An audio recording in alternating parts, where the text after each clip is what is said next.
Dice Primera de Juan, capítulo 3, versículo 10. En esto se manifiestan los hijos de Dios y los hijos del diablo. Todo aquel que no hace justicia y que no ama a su hermano no es de Dios.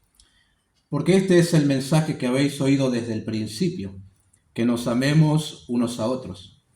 No como Caín, que era del maligno y mató a su hermano. ¿Y por qué causa le mató? Porque sus obras eran malas y las de su hermano justas. Hermanos míos, no os extrañéis si el mundo os aborrece. Nosotros sabemos que hemos pasado de muerte a vida en que amamos a los hermanos. El que no ama a su hermano permanece en muerte. Todo aquel que aborrece a su hermano es homicida. Y sabéis que ningún homicida tiene vida eterna permanente en él. En esto hemos conocido el amor en que Él puso su vida por nosotros. También nosotros debemos poner nuestras vidas por los hermanos. Pero el que tiene bienes de este mundo y ve a su hermano tener necesidad y cierra contra él su corazón, ¿cómo mora el amor de Dios en él? Hijitos míos, no amemos de palabra ni de lengua, sino de hecho y en verdad. Bueno, oremos. Te damos gracias, oh Dios, una vez más. Tenemos muchos motivos de sobra para estar contentos y agradecidos. Tus bendiciones durante la semana fueron muchas.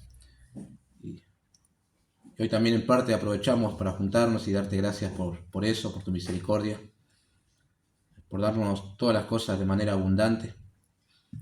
Y por eso te alabamos, oh Dios, porque eres un Dios bueno, misericordioso. No somos merecedores de esa gracia, pero a ti te ha placido manifestarla en nosotros.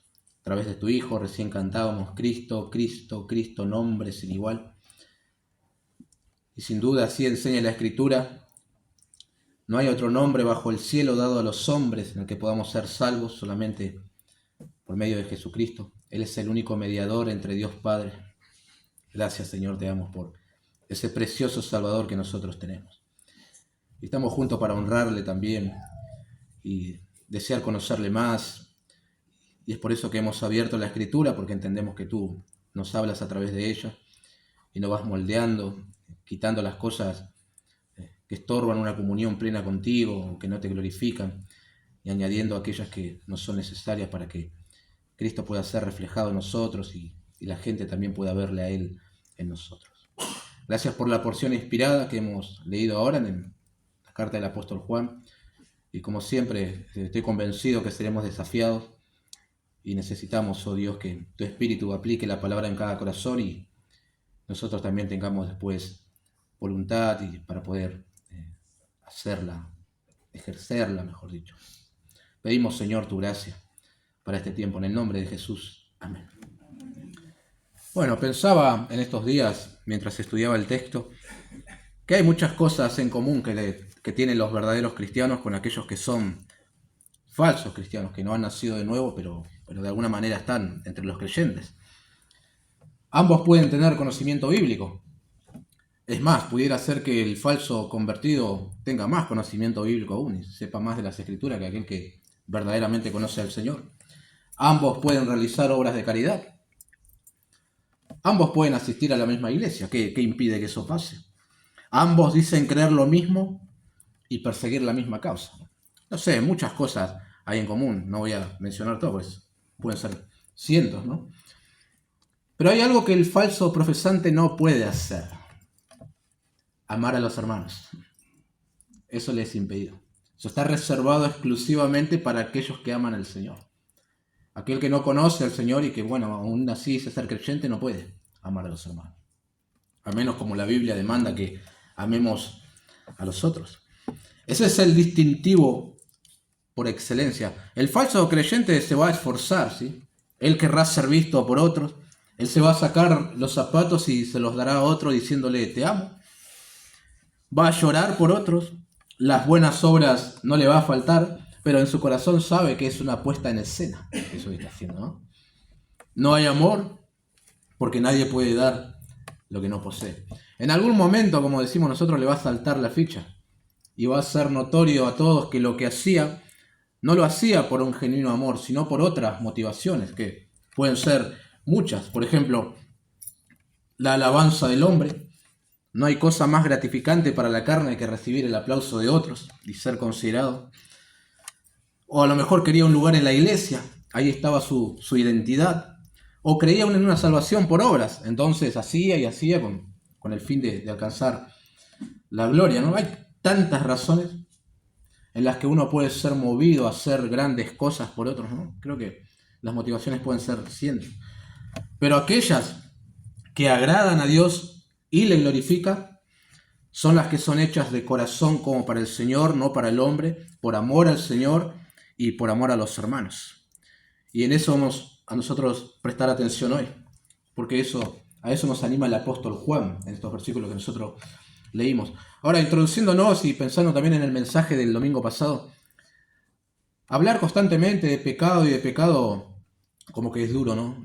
Como hemos visto el domingo pasado, difícil de digerir, puede ser un poco pesado. Sé que es positivo porque lo necesitamos y está en la Biblia, pero no deja de ser algo duro. Y más con el lenguaje tan crudo que utiliza Juan para decir las cosas, ¿no? Pero lo necesitamos que él hable así, que sea claro, porque eso es bueno para nuestras vidas, quitar algunas cosas que estorban que estemos en plena comunión con Dios. Y también lo necesitamos porque a veces no le damos la importancia y la seriedad que el tema requiere. Pero debería importarnos. Si verdaderamente amamos a Dios y de la comunión que tanto habla el apóstol Juan, si la queremos y tenemos que desarraigar entonces el pecado de nosotros. Y eso es aquello que impide que funcione, ¿no? Y qué mejor que la Escritura utilice así, expresiones claras y explícitas para que nosotros lo entendamos directamente. Y si nos pega, que nos pegue fuerte. Si es para nuestra edificación, adelante. Bueno, y continuando con el mismo hilo de hijo de Dios en contraste con hijo del diablo, verdadero cristiano con aquel que no lo es, ahora Juan pasa a hablar acerca del distintivo por excelencia que se verá en aquellos que son hijos de Dios y que obviamente no estará presente en los que tienen al diablo por padre. Y ese distintivo es el amor. Y a lo mejor usted diga que bueno, Juan le puso paños fríos al asunto, va a hablarnos de amor. No sé si son paños fríos, pero por lo menos sé que va a ser desafiante y edificante para nosotros, eso lo puedo asegurar. Y fiel a su estilo, él nos va a sacudir un poco la estantería. Y eso es algo que me encanta de esta epístola, ¿no? Que él sea claro en hablar y nos ponga a nosotros entre la espada y la pared. Porque, ¿de qué te sirve practicar una religión si ahí no está tu corazón y no te asombra? ¿De qué te sirve decir, soy un cristiano y no guardar los mandamientos del Señor, por ejemplo? ¿De qué te sirve decir, yo conozco al Señor, pero los distintivos de un verdadero cristiano no te acompañan? Yo creo que es mejor ser sincero y a la luz de estas verdades reconocer que uno es un falso profesante. Por lo menos así uno tiene la posibilidad de comenzar de cero, ¿no? O bueno, sí, sos un cristiano genuino, pero has perdido tu primer amor y ya el Señor no te apasiona y sus cosas tampoco. Entonces, reconociendo eso, por lo menos podés encenderte otra vez. Pienso, es mejor ser sincero. O a lo mejor, por estar cómodo, descuidaste este asunto que es importantísimo. El amar a los demás, ¿no? Bueno, en la condición en la que te encuentres, mi deseo es que el Señor te hable. Y nos hable a todos, ¿no? Y nos impulse a amar a los hermanos de maneras prácticas. Veamos entonces el amor como el distintivo por excelencia de los hijos de Dios. En primer lugar, prestemos atención a la imposibilidad de ser cristiano y no amar a otros. Versículo 10. En esto se manifiestan los hijos de Dios y los hijos del diablo. Todo aquel que no hace justicia y que no ama a su hermano no es de Dios. Bueno, eso de no hacer justicia, nosotros ya hemos prestado atención cuando vimos el versículo 7. Así que ahora avancemos con la parte final del versículo 10. Si nosotros vamos recolectando todas las cosas que los falsos maestros gnósticos enseñaban y hacían, hasta acá tenemos esto. Afirmaban tener comunión con Dios, pero andaban en tinieblas, es decir, eran personas inmorales. Decían conocer a Dios, pero no guardaban sus mandamientos. Eran mentirosos, según Juan. enseñaban que Jesús no era el Cristo, es decir, una cristología muy defectuosa, y tampoco veían la necesidad de practicar la justicia. Y acá vemos que aparentemente también había un problema entre los creyentes por las enseñanzas de estas personas en cuanto al amor entre los hermanos, ¿verdad? Parecía que como que no era necesario expresarlo, no era algo importante ni fundamental en la vida cristiana. O que el conocimiento que ellos poseían ya era suficiente. Y claro, esto enseñaban los falsos maestros porque ellos no podían amar a los hermanos. Entonces, ¿qué hacían? Bueno, contradecían la enseñanza que ya el Señor había enseñado y que aún nosotros lo tenemos en el Antiguo Testamento, en los 2 mandamientos más importantes de la ley. Ahora Juan ve la necesidad de refutar eso, diciendo que el que no ama a su hermano no es de Dios, y algo más, es hijo del diablo. Muy claro. El profesor Pérez Millos dice: los gnósticos pretendían sustituir el mensaje del amor por un tipo de iluminación personal y secreta que superaba la enseñanza primitiva. Pero como hemos estado viendo, Juan nunca separa lo que crees, lo que decís ser, de lo que haces. Entonces, si alguien anda por allí diciendo que es hijo de Dios, pero no ama a su hermano, en verdad no es hijo de Dios. Así de sencilla es la ecuación. Ahora, ¿por qué no podría ser uno cristiano sin amar a los hermanos si en última instancia está creyendo en Cristo? Bueno, por varias razones. Primero, porque amar a los hermanos no es algo opcional, es un mandamiento. Y si no estás cumpliendo con ese mandamiento, estás en desobediencia. Y si hay constante desobediencia, eso también es evidencia de que uno no pertenece a Dios. Jesús lo estableció como mandamiento cuando dijo: un mandamiento nuevo os doy, que os améis unos a otros, como yo os he amado, que también os améis unos a otros, en Juan 6. Y acá en el versículo 11 básicamente se hace una referencia a eso que el Señor había enseñado. Y segundo, porque es aquello que naturalmente se desprende de amar a Dios. Cuando tenés una relación con Dios, bueno, eso desbordará en amor hacia los creyentes. Amor vertical da como resultado amor horizontal, ¿no? Y si no hay esto es una mentira también, ¿sí? Así son las cosas. Ahora déjenme hacer algunas observaciones a este punto, teniendo en cuenta estos 2 versículos, el 10 y el 11. Notemos que el verbo está en tiempo presente. Podríamos interpretar el versículo 10 así: todo aquel que no está amando ahora y continuamente a su hermano no es de Dios. A lo mejor alguien dice: no, pero yo antes, no sé por qué, pero amaba a los hermanos en el tiempo pasado y ahora como que ya no puedo. O a estos hermanos, no sé por qué, como que me cuesta amar. Bueno, a nadie le importa el pasado, ¿no? La pregunta a responder es: hoy, ¿eres un amador de los hermanos o no lo eres? Dios te ha colocado entre un grupo de creyentes pecadores para que los ames y reflejes las virtudes de Cristo. Esto es una prueba de fuego para nosotros. Porque siempre va a haber algún hermano con el cual hemos tenido un encontronazo. O un roce, ¿no? Algo pasó y ahí como que quedó la cosa media picante. ¿Podemos decir que le amamos? Bueno, a lo mejor sí podemos decir, porque eso es fácil, ¿no? Lo difícil es: ¿le estamos amando de manera sincera y práctica? Amar a los que nos aman, según Jesús, eso es fácil. Hasta los pecadores lo hacen. Pero amar a todos, aún a los que no son tan simpáticos con nosotros, ese es el desafío para nosotros. Otra observación: ¿a quiénes tenemos que amar? Según el verso 10, a nuestros hermanos. Según el verso 11, unos a otros. Es decir, todos debían amar a todos. Nadie queda exento de cumplir el mandamiento. Y esto está muy bueno recordar en diferentes ocasiones o situaciones particulares que atravesamos como iglesia, como creyentes, de manera particular también. Por ejemplo, cuando estás atravesando alguna crisis emocional, tu deber sigue siendo el mismo: amar a los hermanos. Y no solo esperar que te apapachen y bueno, buscar conmiseración de parte de los hermanos. Casi podría asegurarte que si en la crisis emocional te ocupás de esto, de amar a los hermanos, mágicamente te vas a olvidar que estabas en una crisis emocional.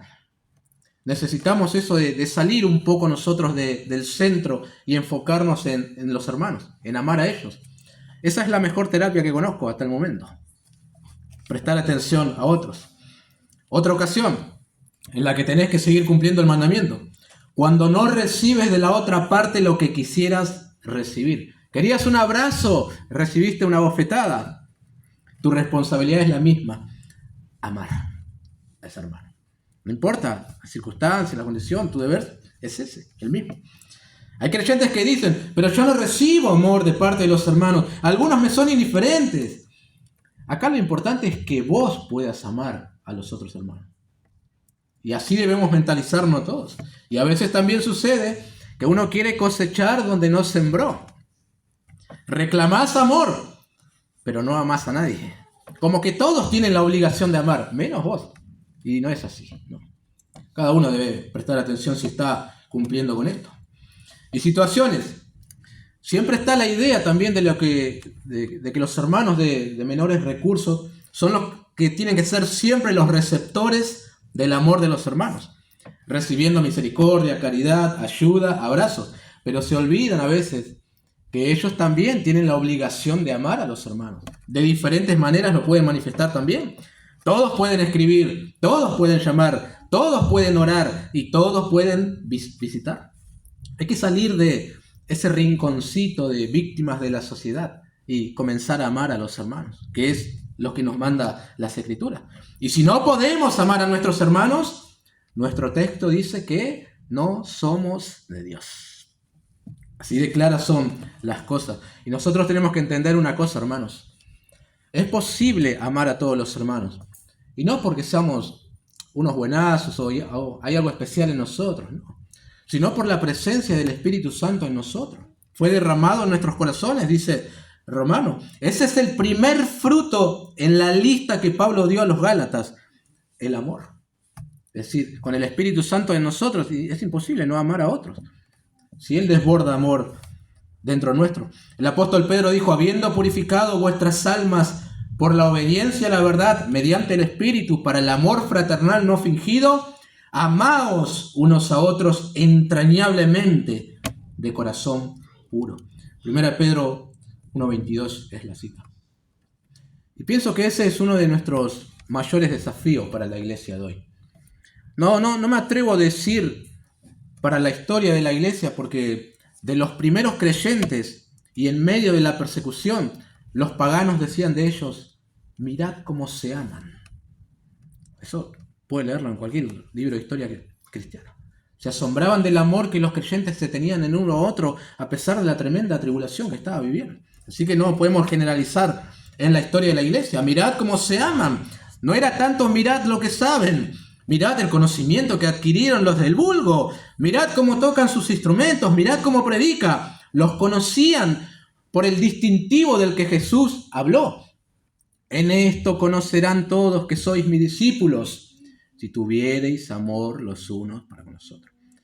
Ese es el distintivo por excelencia que solamente los cristianos pueden reflejar. Y otra vez, mis estimados, no podés ser neutral en esto. O amás a los hermanos porque sos hijo de Dios, o no lo haces porque no les perteneces. Y noten que no es un sentimiento que tiene que venir y vos luego comenzás a expresarlo a otros de manera práctica. Es algo que tenés que hacer y se desprende del hecho de amar a Dios. Amás a Dios con todo tu corazón y lógicamente vas a amar también a los hermanos. También en otras porciones de las Escrituras vemos cómo se amonesta a los creyentes a amarse y que todo lo que hagamos, dijo Pablo en los Corintios, sea hecho con amor. Cuando Juan escribe en sus cartas a las iglesias de Asia, allí en Apocalipsis, el mensaje para Éfeso era que había dejado su primer amor. Ahora, ¿qué es lo que le dice el Señor a esta iglesia? No le dice que trate de sentir amor nuevamente, sino que recuerde de dónde cayó, que se arrepienta, y esto es muy interesante, y haga las primeras obras. Eso era un reflejo de volver a amar otra vez al Señor. Todo aquel que no ama a su hermano no es de Dios. Bueno, muy claro el apóstol Juan, ¿no? Y muy interesante para examinarnos. En segundo lugar, veamos un ejemplo bíblico de alguien que no amó a su hermano. Versículo 12. No como Caín, que era del maligno y mató a su hermano. ¿Y por qué causa le mató? Porque sus obras eran malas y las de su hermano justas. Este hombre es el primer ejemplo de alguien que no amó fraternalmente y bueno, el primer ejemplo también de alguien que cometió asesinato en la historia de la humanidad. Y me encanta que Juan, quien escribe esto miles de años después del relato de Génesis, él lo toma como un hecho histórico y no un mito, como dicen algunos. Él lo está tomando de manera literal. Este hombre llamado Caín mató a su hermano. Ahora, las obras de Caín evidenciaron que era un hijo del diablo. Acá Juan menciona al maligno, que no es otra referencia que al mismo diablo. Caín se llenó de celos porque la ofrenda de su hermano fue grata para Dios y la de él no. Los que conocen la historia y han leído varias veces el relato sabemos que su ofrenda no fue rechazada porque era un fruto de la tierra y la de su hermano, bueno, algo de los animales. No es esa la razón como algunos suponen, sino por su actitud, la condición de su corazón. No se puede separar la adoración del adorador. Siempre van juntas. La ofrenda fue rechazada porque Caín estaba mal con Dios. Y eso evidenció llegando a aborrecer a su hermano que hacía obras de justicia. Y esto le reprendía. Y en lugar de arrepentirse y de amar, prefirió dar lugar al odio, hasta que terminó en asesinato. Me recuerda también a lo que pasó con el Señor. Yo testifico que sus obras son malas, decía, del mundo. Y bueno, ¿cómo respondió el mundo con antagonismo? Sobre todo los judíos matando al Señor. Y Juan utiliza este hecho de Caín como ejemplo negativo de lo que no es amar a los hermanos. Ahora, nos dice mucho a nosotros y creo que podemos tomar algunas aplicaciones prácticas de lo que ha pasado hace tantos años, ¿no? Cuando uno está mal con Dios, luego estará mal con aquellos que son hijos de Dios. De eso va a hablarnos después en el versículo siguiente. Pero esa actitud de Caín de levantarse contra su hermano puede servirnos para examinarnos en diferentes ocasiones. La causa por la cual no estás amando a los hermanos puede ser, y me inclino siempre a eso, es porque estás mal con Dios. Por eso no lo podés amar. Así es. Así funciona, creo yo. Y a lo mejor no llegues al punto de matar a algún hermano, espero que no. Pero vas a hacerle indiferente, no lo vas a querer saludar y vas a hablar mal de él a sus espaldas. No vas a orar por él. Solo vas a ver sus defectos y no sus virtudes. Y vas a tener celos, envidias y etcétera, etcétera. No seamos como Caín, dice Juan. Amemos a nuestros hermanos. Y nuestras obras, nuestro trato va a evidenciar qué hay en nuestro corazón. Justicia y amor u odio, ¿no? Por las dudas, los hermanos que viven más en el campo, tengan cuidado si algún hermano le dice, salgamos al campo. Y lo agarra a palo, ¿no? Como le pasó a este hombre. Bueno, con este ejemplo de odio, Juan amonesta a los creyentes a no sorprenderse por el antagonismo del mundo. Versículo 13. Hermanos míos, no os extrañéis si el mundo os aborrece. Siempre tenemos que tratar de, cuando leemos esto, de meternos en la época en la cual vivían los primeros creyentes, un poco en la cultura, y así vamos a captar la idea. Es muy probable que se sintieran desanimados porque ellos querían agradar a Dios, querían hacer obras de justicia, querían amar a los hermanos, pero se encontraban con oposición y rechazo, y a lo mejor eso le desanimaba. Pero Juan le dice, no deben sorprenderse por lo que sucede, ya que esto es esperable. Bueno, Juan estaba presente cuando Jesús enseñó que en el mundo tendríamos aflicción y que debíamos confiar en Él, y que si a Él le persiguieron, a los que le siguen también le perseguirán. Así que, aunque pueda ser doloroso, por un lado digo que es bueno el aborrecimiento del mundo, porque nos testifica que nosotros somos hijos de Dios, ¿no? Si no, estarían contentos con nosotros. Bueno, en tercer lugar, el amor a los hermanos nos da seguridad de que somos salvos. versículo 14, perdón. Nosotros sabemos que hemos pasado de muerte a vida en que amamos a los hermanos. El que no ama a su hermano permanece en muerte. No sé si te ha pasado, pero muchos creyentes a lo largo de su caminar en la vida cristiana han llegado a un punto en el que se han preguntado, che, ¿soy verdadero creyente o yo? ¿Soy un convertido? ¿Conozco al Señor? Y algunos llegaron a la conclusión de que no entendían el Evangelio. Y otros sí lo eran, solo que atravesaron un momento de dudas. Ahora, uno puede tener certeza de que verdaderamente es un creyente genuino y que conoce a Dios, que es salvo, por supuesto. Ya hemos visto nosotros en otras oportunidades algunas evidencias, pero acá tenemos una de las seguridades. Pasaste de muerte a vida, es decir, sos salvo, naciste de nuevo, sos un ciudadano del reino, como quieras llamarlo, si estás amando a los hermanos. Y si no los amás, eso es evidencia de que seguís en la misma condición de siempre, muerte espiritual. Un comentarista dice, el amor por el pueblo de Dios es una señal básica de haber nacido de nuevo. Si este amor no es evidente en nuestras vidas, nuestra salvación puede ser cuestionada. Si está presente, nos da seguridad. Fin de la cita. Esta sección, como habrán notado, es muy práctica, ¿no? No hay un rompecabezas teológico ni nada por el estilo. Es todo práctica y práctica. Juan dice, sabemos, se incluye. Los hijos de Dios sabemos. Y él considera que la condición de salvado es como si alguien hubiera pasado de muerte a vida.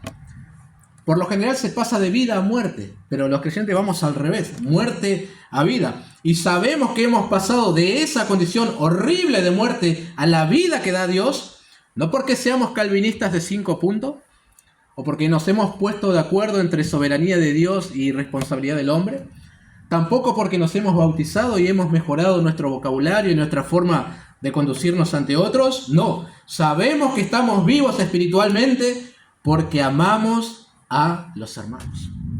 ¿A quién amamos?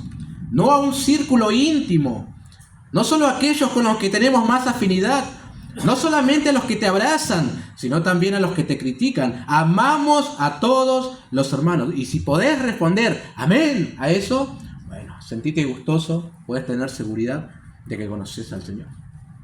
Eso es lo que dice Juan, disfrutá de esa seguridad. Ahora, quiero extenderme un poquito más en las aplicaciones en cuanto a esto. Si amás a los hermanos, se entiende que vas a querer estar con ellos. Yo amo a mi familia y quiero estar con ellos. Ustedes seguramente también.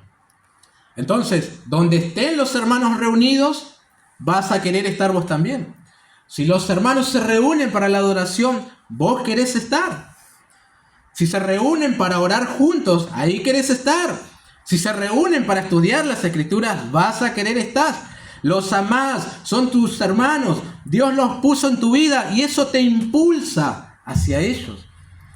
Yo creo que hay algo en el corazón de aquellos que son hijos de Dios, como un imán que se atraen el uno al otro y forman una comunidad de amor con el propósito de glorificar a Dios y persiguen esa causa.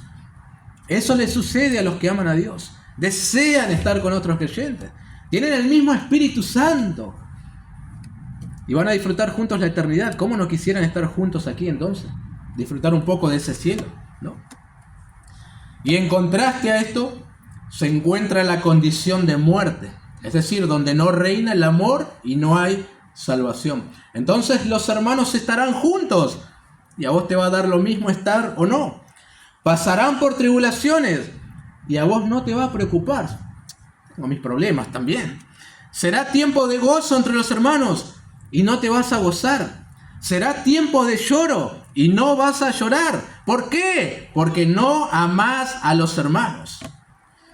Y si fuera solamente así, falta de amor, bueno, eso no es para escandalizarse. Pero Juan añade algo más. Permaneces en muerte. Es decir, no hay vida espiritual ahí. No hay salvación. Por eso no hay amor. Charles Spurgeon dice, preguntando, ¿los amas por amor a Cristo?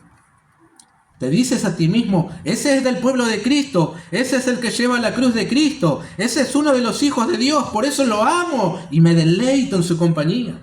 Entonces, eso es una evidencia de que no eres de este mundo. Fin de la cita, ¿no? Hermanos queridos, no busquemos seguridad en nuestra salvación en emociones, experiencias, ni en cuánto sabes de la Biblia, ni en los años que estás en la iglesia, sino en la sencillez de amar a los hermanos, a todos los hermanos. Realízate un hisopado de amor para saber si tenés salvación. ¿Salió positivo o negativo? Y ahí puedes saberlo, ¿no? Pensemos también en el versículo 15, bajo el mismo punto. Todo aquel que aborrece a su hermano es homicida. Y sabéis que ningún homicida tiene vida eterna permanente en él. Al apóstol Juan le gustan esos ejemplos así, extremos, para la gente, me has tratado de homicida. Él suele pasar de un aspecto positivo a uno negativo y así asienta la misma verdad. Ahora él presentó el ejemplo negativo, por si no nos quedó demasiado claro qué implica amar a los hermanos. O por si alguno dice en su corazón al leer esto, bueno, yo no le hice nada malo a los hermanos y jamás mataría a alguien como lo hizo Caín. Supongo que estoy amando y soy verdadero cristiano.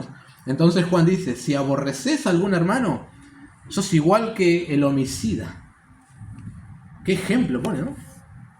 Para el apóstol, no amar a los hermanos es igual a aborrecerlos. Recuerden que él no maneja la neutralidad. O es lo uno o es lo otro. Amás o aborreces. Y la ausencia de amor indica la presencia del aborrecimiento. Yo sé que parece un poco extrema, mejor dicho, la enseñanza de Juan. Pero Jesús enseñó lo mismo en el Sermón del Monte. ¿Recordarán ustedes? Él dijo que cualquiera que se enoja contra su hermano o le dice necio o fatuo, quedará expuesto al infierno de fuego. Pará tanto. También enseñó que no es necesario llegar al acto de adulterio para ser un adúltero. Basta la codicia del corazón. Y acá es igual. No es necesario llegar a cometer homicidio para ser homicida. Odiar es homicidio. No demostrar amor es odio.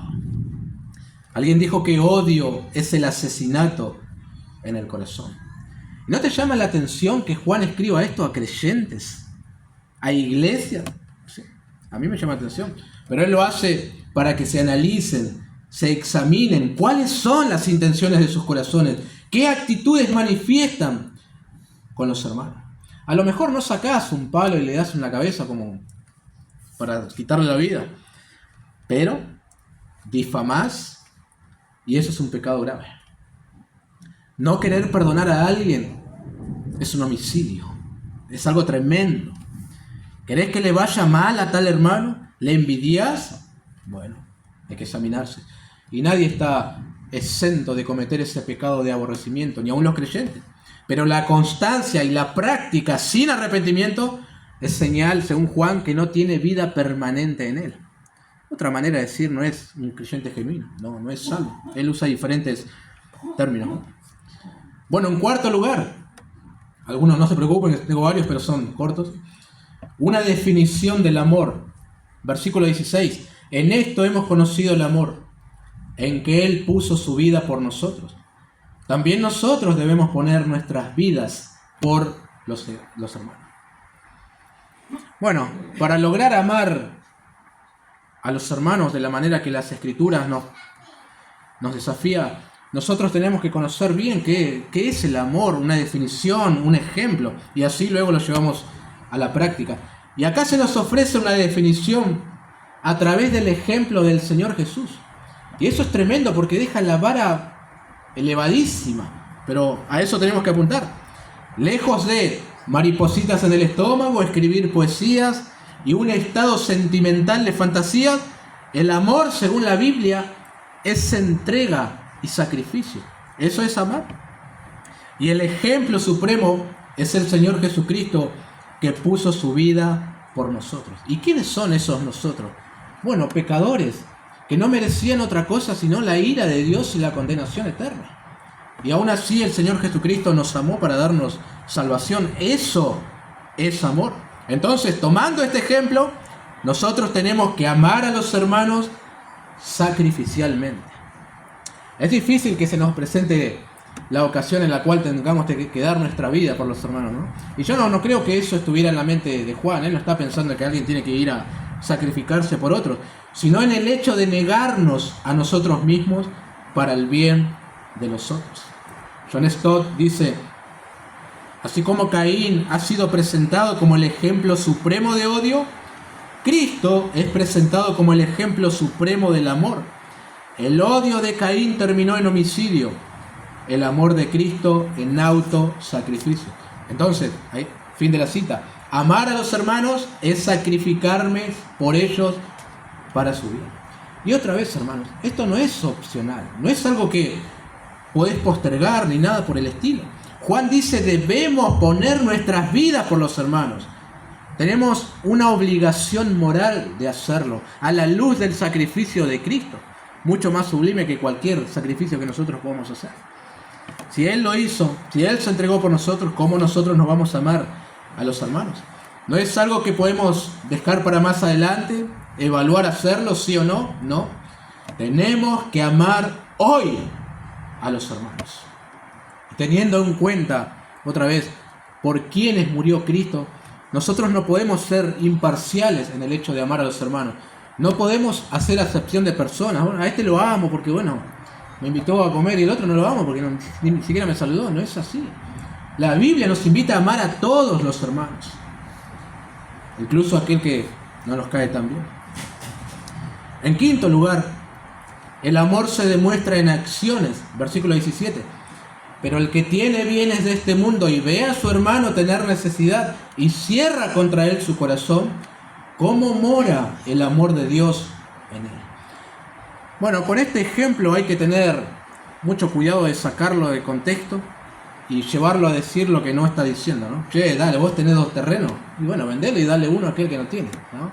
Hay que tener cuidado con hacer una especie de socialismo cristiano. No es eso lo que está enseñando, sino que no haya abusos ni nada por el estilo. Es, mejor dicho, lo que Juan brinda es un ejemplo hipotético, pero práctico, que su audiencia asimilaría fácilmente. Hay contextos sociales en los que esto no se podría aplicar, porque a lo mejor ningún hermano tiene una necesidad básica como los primeros creyentes. Entonces, ¿cómo vas a aplicar esto? El punto es que siempre habrá maneras prácticas, cotidianas, de demostrar amor. Para muchos es suficiente con que te acerques y los saludes y le preguntes cómo estás, y él lo toma como esto es un acto de amor. Ya es suficiente para él.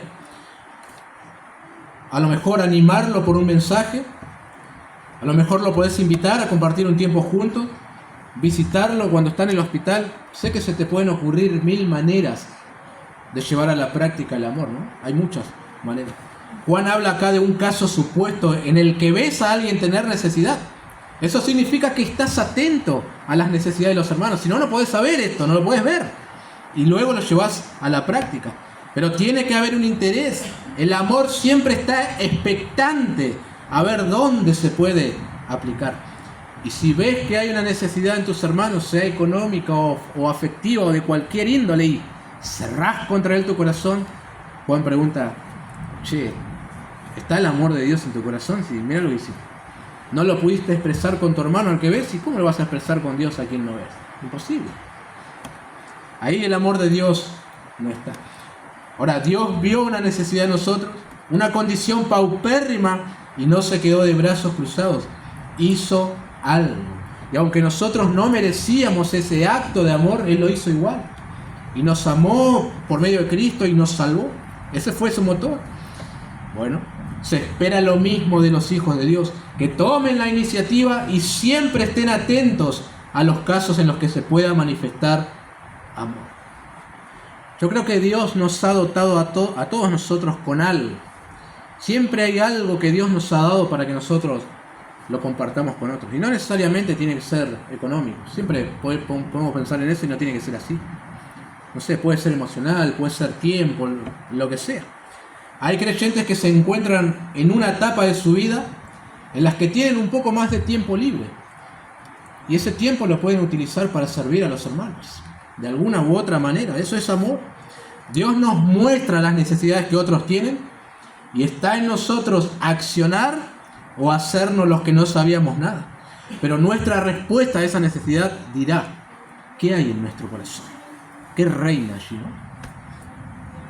En último lugar, una exhortación final a amarnos genuinamente. Versículo 18.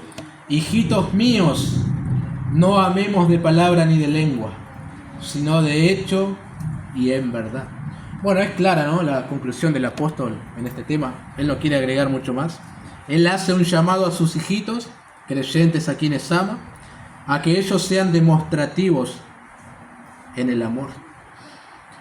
Y acá no se trata tanto de hablar de amor y de prometer cosas que al final nunca terminás cumpliendo, sino de hacer sinceramente, que haya una consistencia entre el dicho y el hecho. Muy a menudo los creyentes se proponen grandes cosas, ¿no?, para hacer como ejemplo de amor a Dios, y vamos a hacer esto, y vamos a ir a África a amar a las tribus aisladas. Amemos a nuestros hermanos, a los que Dios puso en nuestro camino para que hagamos eso. No prometamos cosas que no vamos a cumplir. No hablemos tanto de amor, sino demostremos que amamos, en hecho y en verdad. Si Jesús dijo que nos conocerían por ser una comunidad de amor, bueno, tenemos que apuntar a eso, ¿no? Esa tiene que ser nuestra meta. Otra vez lo digo, incluyéndome, ¿no? Creo que esta es una de las deudas más grandes que tenemos todos los cristianos. Amarnos. Nos ha tocado una época muy difícil de amar, digo yo. Muy difícil. Nos hemos encerrado demasiado en nuestro propio mundo, nuestro confort. Nos hemos vuelto tan egoístas que no hay espacio para pensar en amar a otros hermanos.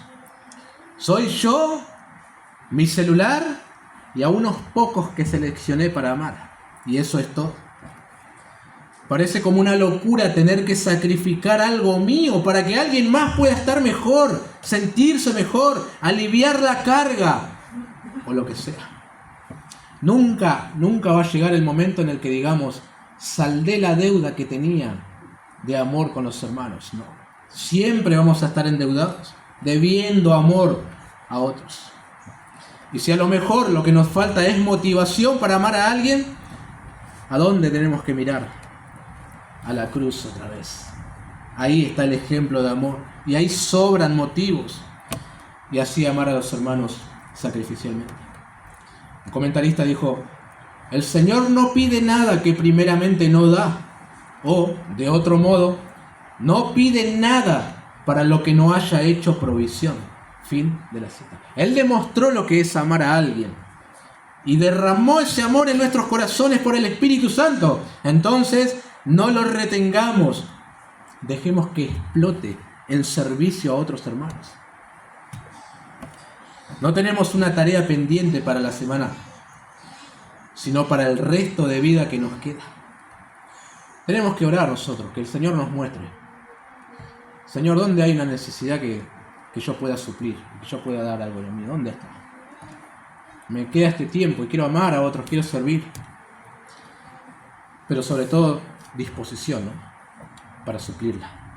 Porque a veces vemos la necesidad que otros tienen. Y por favor, no piensen en lo económico. Es lo primero que se nos viene. Otro tipo de necesidades que todos los creyentes tienen. Y ahí tenemos que estar nosotros para suplirlo, ¿no? Bueno, que el Señor nos ayude con esa deuda que tenemos. Vamos a orar.